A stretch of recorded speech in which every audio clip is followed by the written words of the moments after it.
So this is one of those hats that I really like. It's a wide brim. It's a sort of a browny, almost a pinky type colour to it. It's not a pink, by the way. It's a brown. And what I've done is I've put a two-tone finish on the brim here. So on the grosgrain you got like a lilac-y purpley colour with a bronze colour bow and a matching colour brim trim. The actual brim has been stiffened, which you can hear, and the actual edge has been turned up and curled. A nice teardrop on the top, two vents here, and this has got quite a nice raked profile, if you like.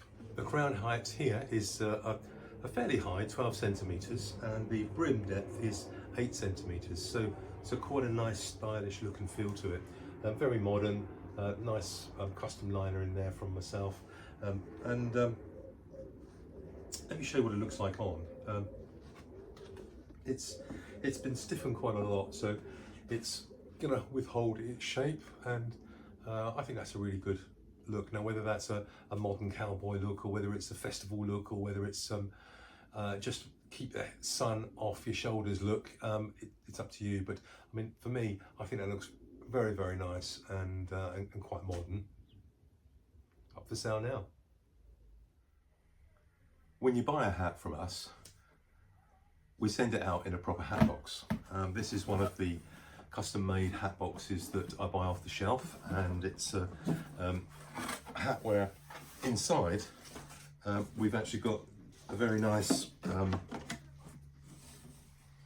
circular, well, actually it's oval shape, so I can take the hat, place it upside down in the hat box, usually put some bubble wrap or something over the top just to protect it, and then inside with that I like to put some instructions on how to best look after your hat. So things like when you put the hat on and off, you use your hands such as that, rather than using your fingers to dirty or dampen the crown. A lot of hats that I get in that have been used over the years have actually developed a mark on here where people go on the crown and put their fingers and then pop it on their head like that, which is a no-no.